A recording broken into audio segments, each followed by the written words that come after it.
All right, thank you so much for joining us on our 102nd edition of Lunch Out Loud Ottawa.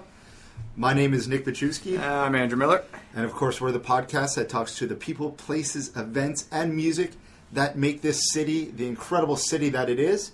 And before we get to our very special guest, Mark Blevis, why don't we check this out? All right. Hey, Brody from Future States here. While you're lunching away, you'll hear 3 songs from our self-titled EP that we recorded last summer in a church in Timmins, Ontario. Listen closely and you might even hear some church bell. We'll be joining our good pals and elementals in the Ashleys this Friday, January 16th, for the monthly Ottawa Showbox series of mugshots. We'll be on at 8:45, so get there early. You can download our EP for the low price of free at futurestates.bandcamp.com.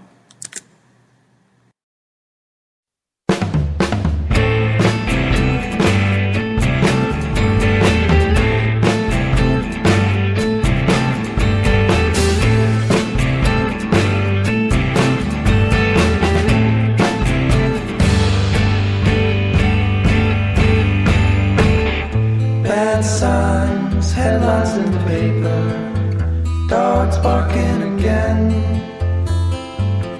Tough times, rehearsing your behavior. Wrote the words on your hand. I know you, I've seen you before in the movies. Know what you do at the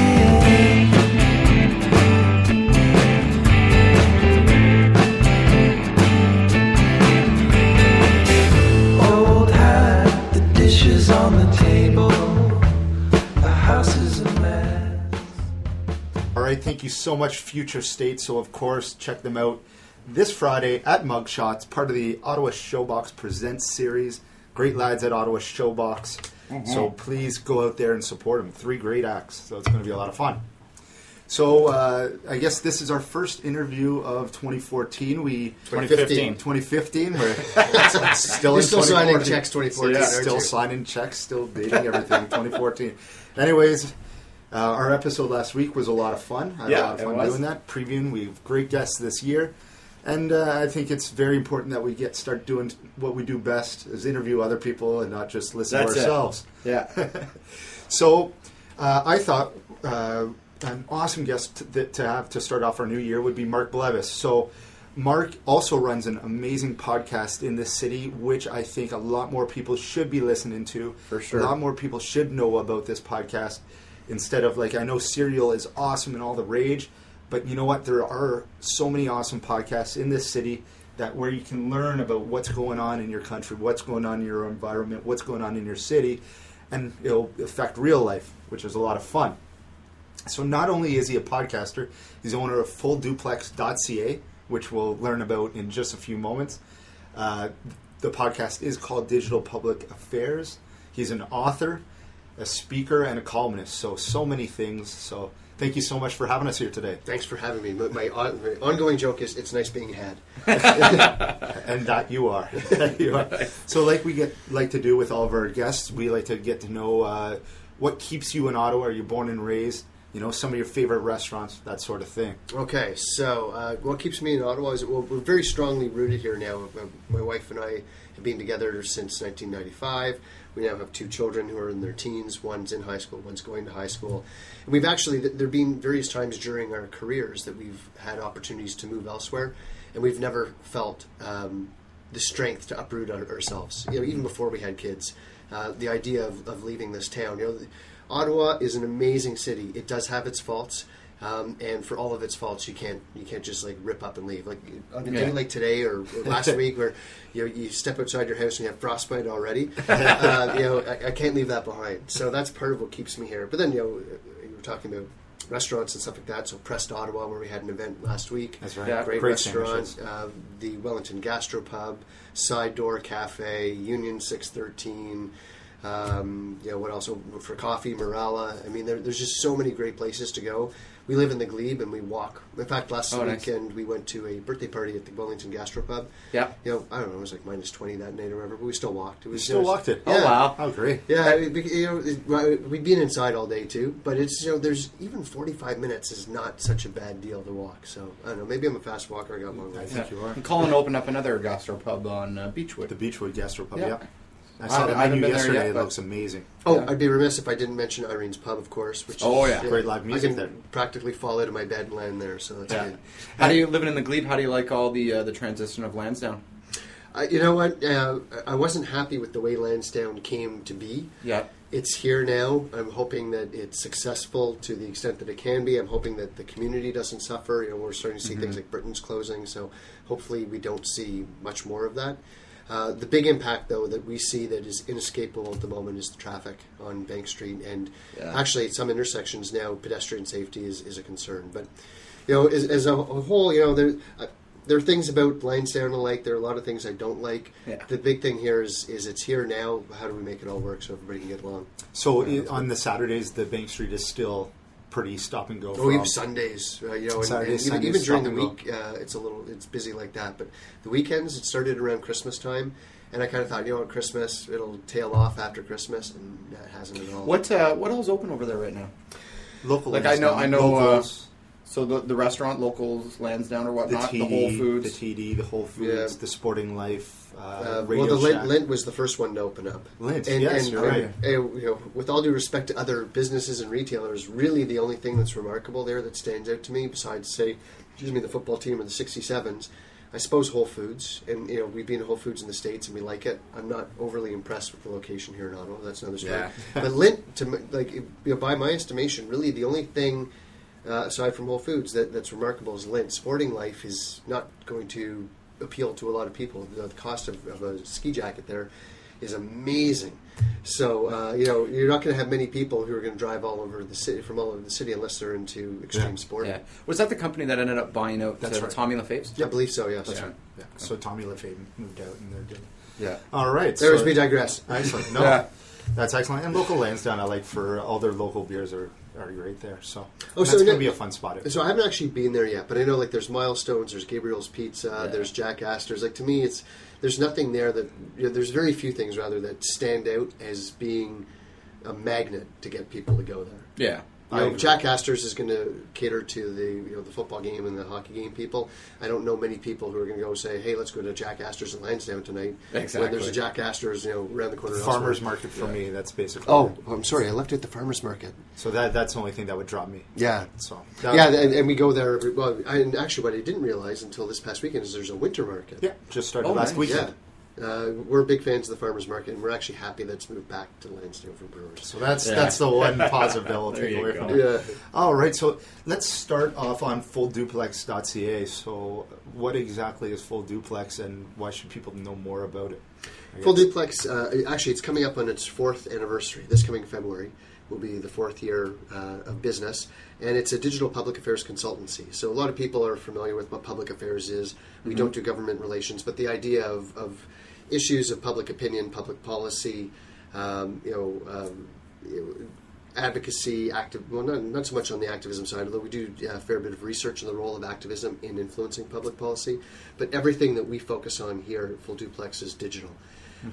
When I started at Fleischman Hillard, 6 years ago, and I was brought on to build a public affairs practice, a digital public affairs practice, to complement the existing public affairs consultancy that was already there, government relations, lobbying.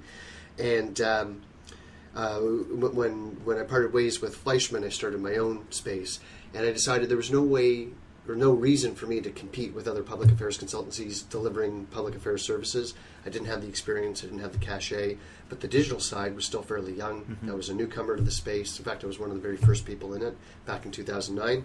So I kind of carved out a little space for myself in the market, and I've made it so that we can work with anybody.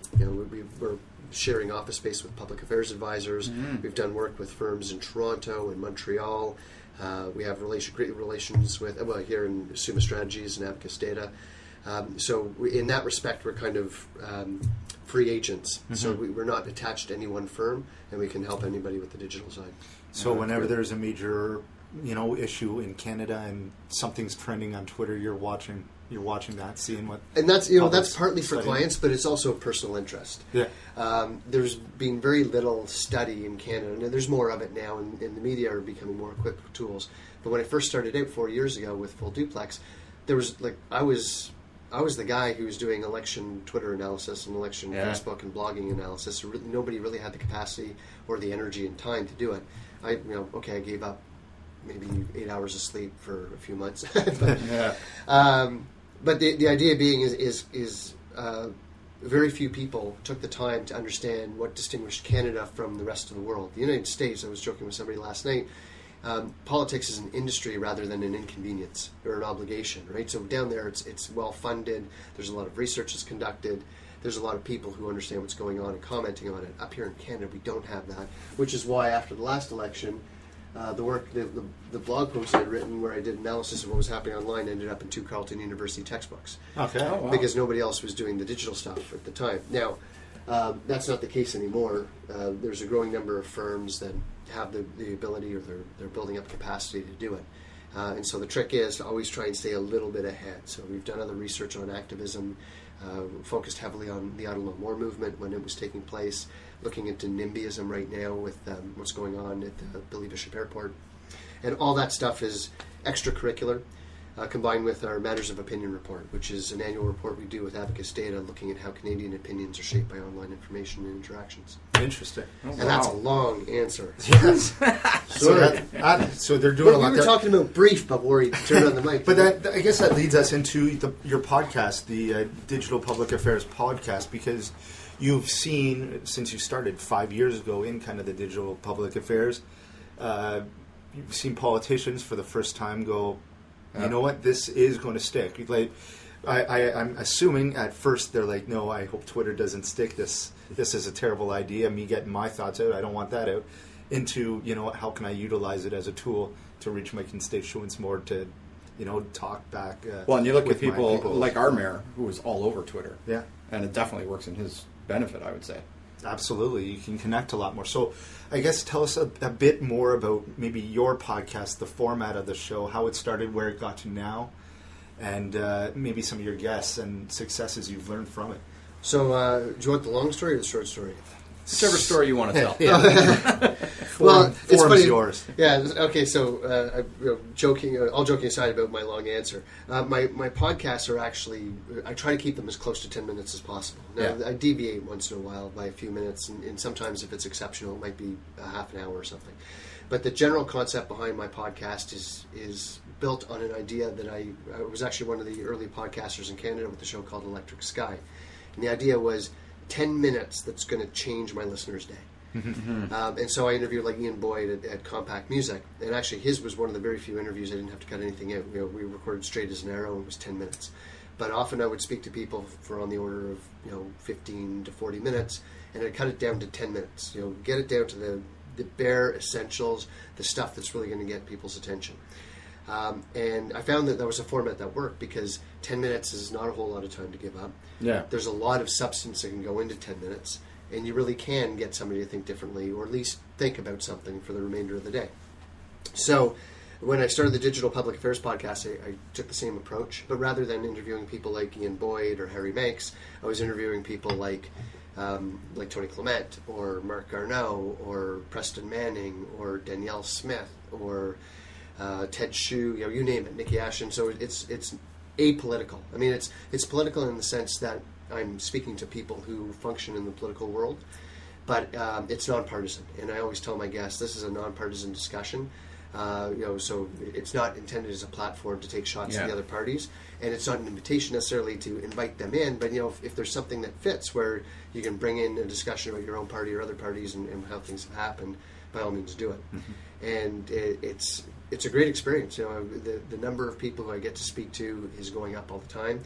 I'm behind on my interviews. I have recordings with Mayor Nenshi, with out in Calgary when he was here, when he came. When he was here, wonderful. I had a chance to. Well, I recorded his session with the what is now the Jeepers Murphy. I want to call it the Laurier. So it's Sir Wilfrid Laurier. What's his name? Oh, Jeepers Murphy. Who's the guy who came up with our flag? No. So John, No. Oh, this is terrible. John